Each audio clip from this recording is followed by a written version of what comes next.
While we were all aware of the country's parlous economic state before the elections, it is important in the spirit of openness and transparency to inform the people of Ghana about the true state of affairs as we inherited it. Therefore, I encourage the ministers, as you assume office, to tell the nation about the state of affairs in your sectors, even while you work tirelessly to lift us out of the current situation. On the part of the Attorney General, as I said, you will be expected to spearhead the much-needed reforms in our judicial system to make it more accessible and beneficial to all, irrespective of their backgrounds. The people of Ghana are desirous of a system that guarantees equal justice for all and nothing more or nothing less. It is quite clear that so much needs to be done in so short a time, and I assure the people of Ghana that this government will rise to the challenge and will reset our country.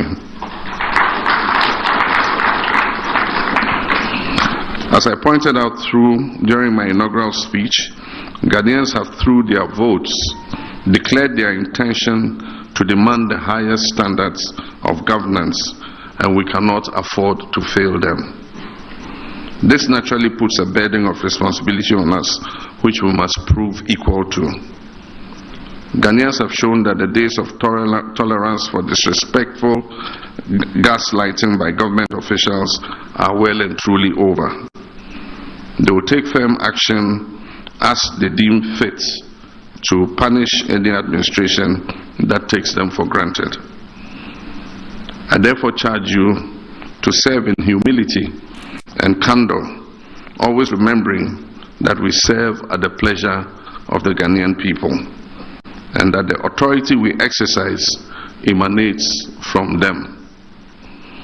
We must exhibit tolerance for their views and work to meet their aspirations. This government will not tolerate arrogance or disrespect for the people who elected us into office.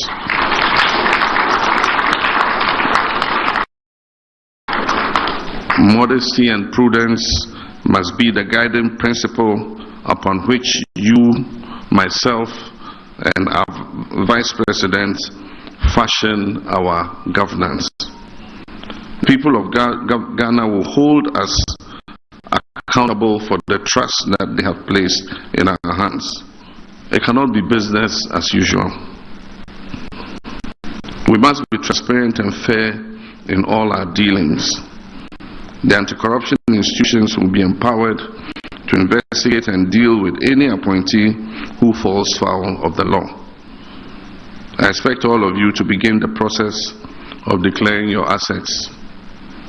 The Chief of Staff will announce the cutoff date by which time all eligible appointees should have deposited their assets declaration forms with the Auditor General. I wish all of you good luck in your duties and a pledge to work with you, myself and Nana Jane, in the interest of working for them.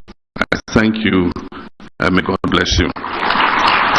And agriculture designates. And finally, Honorable Haruna Idrisu, who is a Minister for Education, designates.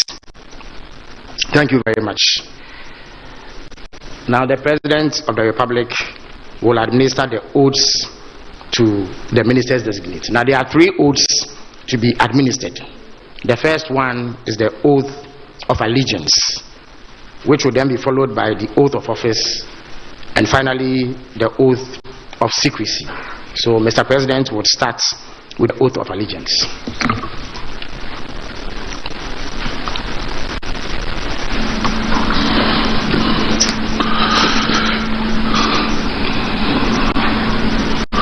We start with the oath of allegiance, and when I say I, you fill in with your name, and then you follow as I read. And so the oath of allegiance. I do in the name of the Almighty God swear. Do in the name of the Almighty God swear. That I will bear true faith and allegiance. That I will bear true faith and allegiance. To to the Republic of Ghana as by law established, that I will uphold the sovereignty and integrity of Ghana, and that I will preserve, protect, and defend the Constitution of the Republic of Ghana. So help me God. We now move to the oath of a Minister of State, and it follows the same pattern. I, having been appointed Minister of State of the Republic of Ghana, do in the name of the Almighty God swear that I will at all times well and truly serve the Republic of Ghana in the office of Minister of State,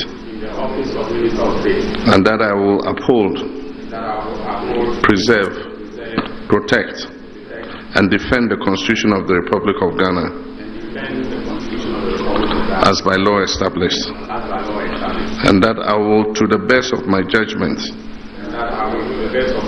at all times, when required, freely give my counsel and advice for the good management of the public affairs of the Republic of Ghana, and that I will not directly or indirectly reveal any matters that shall come to my knowledge in the discharge of my duties and committed to my secrecy as Minister of State.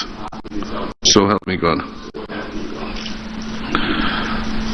Now you take the oath of secrecy, and it follows the same pattern, but this time you mention the office that you have been assigned to. So I, holding the office of, do in the name of the Almighty God swear that I will not directly or indirectly communicate or reveal to any person any matter which shall be brought under my consideration or shall come to my knowledge in the discharge of my official duties, except as may be required for the discharge of my official duties, or as may be specially permitted by law. So help me God. Congratulations. Leads us to the next phase of the program, under which a representative of the ministers who have been sworn in would to the remarks made by His Excellency. If I were to exercise discretion that I do not have, I would nominate the Finance Minister to do so.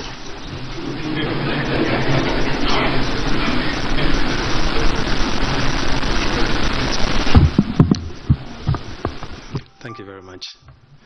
Your Excellency, the President of the Republic of Ghana, Your Excellency, the Vice President, Chief of Staff, and senior officials at the Presidency, colleagues, let me, on behalf of my colleagues, thank His Excellency the President for the honor done us in nominating us to represent you as Ministers of State.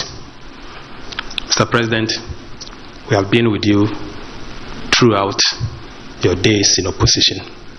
We have witnessed the misgovernance and misrule of the previous administration. We've learned, indeed, that Ghanaians will not tolerate such misgovernance any longer. We've taken a cue from what you've just told us.